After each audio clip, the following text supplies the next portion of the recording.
Hey guys, welcome back to the channel. Today's video, we're going to talk about some new set changes in NHL 22 as well as cover the brand new content. So guys, if you enjoy the content, make sure you subscribe to the channel for the most up-to-date NHL 22 news and info. And check me out on Twitch. I go live every single day at 2 p.m. Eastern time. All right, let's get into the latest content and set changes. All right guys, so we will start first with the new set changes that happened. They didn't announce it, but while I was streaming, chat did let me know that it appears there is no silver upgrade.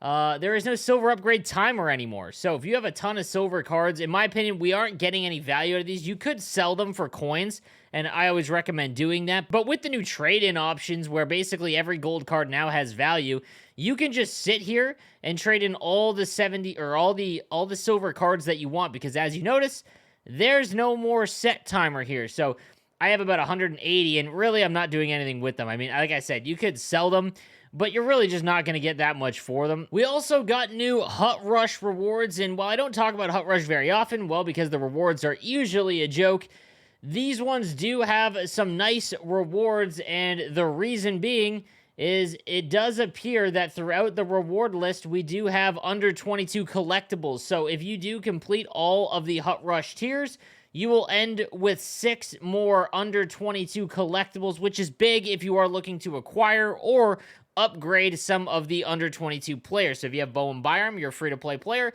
you can get them up a few tiers with this combined with the online chat or the hut challenges as well as the objectives in game. So if you get to 2.5 million points, you can get 3 of them as well as a lot of other packs throughout, and that doesn't really change. But it is nice to see the under 22 collectibles get put in here because again, that is how to upgrade from this event. We also need to discuss the big prime times today, as we did get the 88 Mitch Marner, our third one of the month with Magician. That does make his deking and puck control basically maxed, which is very good, as well as Beauty Backhand, which is an underrated superstar ability, to be honest. He's got 89 speed, 91 acceleration. This is a very, very good card.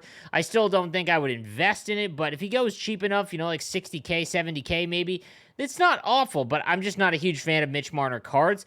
The reason I'm getting a lot of questions about this is, hey, why is he not upgrading? Why are they not giving him an 89? Because he also got a Play of the Year as well as a Team of the Week. The reason being is because every month they try and keep it at about +2 upgrades. So every time they get a Primetime or Team of the Week, they go up +1. But for the month, they try to keep the overalls in check. You know, if they didn't, Connor McDavid and Draisaitl would literally just be 99 by December. So they try to keep it at a +2. That is why that is the case. Which leads us to the new Artemi Panarin. And this one's even worse because there's literally 389 primetime Artemi Panarins. This one's got applesauce, which is very, very good, as well as Third Eye, which I actually think is a very good superstar ability. The passing ones are very, very good. 92 speed, 92 acceleration, 93 agility. With applesauce activated, his wrist shot accuracy is 95, passing is 98, and hand eye is 96.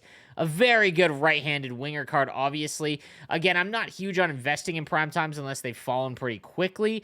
Come tomorrow, while everyone is selling all of their cards to try and, you know, make all of the under 22 cards, you might be able to scoop them up for cheaper, but you know, primetime cards always fall in price. Basically, they're like buying a used car or even a new car. The second you take them off the lot, they are just going to depreciate in value. Primetimes don't gain value at all, really, because as they go at, they will always, you know, there'll always be better cards coming for them. That is the issue with prime times, but you can always cash it in at a later date for whatever 89 set comes out.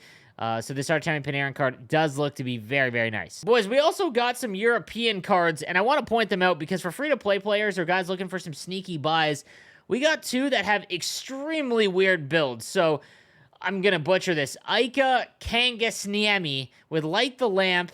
He's 5'7", 154. I mean, the wind is just going to blow him over. But he's got 92 speed, 91 acceleration, and 93 agility with 98 balance, which is interesting because that high balance might be able to actually help him withstand some getting bumped off the puck so easily. His wrist shot is fine at 85 with Light the Lamp activated, and 83. Obviously, it could be better. But his hand-eye, his offensive awareness is 93. This is just a really weird card. Like, for anyone that needs a winger, like, speed is what you are prioritizing first. When you first start building a team, the rest of what, you know, his size, shot, everything else doesn't really matter. It's just speed as you're trying to keep up with the players that have the God squads. And this card might, I mean, Howie Morenz is still usable in 22. He's actually really good. This could be a nice, cheaper version of him. And then the last card I want to talk about is Alexander Barta with Gladiator and Quick Draw. And this is a great build as well. I mean, he's only 5'10", so he's not very big. But 90 speed, 88 acceleration, 97 agility. He is going to be able to make those cuts so well with that huge agility stat. And then his wrist shot is 90 accuracy and 87 power with Gladiator activated. Like, just an extremely weird card. And Quick Draw is obviously one of the better superstar abilities because you're just going to be able to win any draw in your own zone of them. His face-off rating is 93, defensive awareness is 90, and stick checking 88. If you're able to get this card, I'm so curious to see what he's going to go for. I don't know if anyone's selling him yet. There isn't any up. But this is a nice card, so just be on the lookout. I hate the size, obviously, for a centerman, but Quick Draw makes up for it, I think. This is a really nice card, and for any of the free-to-play players, these are the ones you want to watch out for because he's not an NHLer, so he doesn't have that big name cachet, and I think you could probably snag him for pretty cheap. We'll have to wait and see. All right, guys, that is going to do it for the new content today. Let me know what you think in the comments section down below, and don't forget to subscribe to the channel for the most up-to-date NHL news and info. I'll see you next time. Have a good one.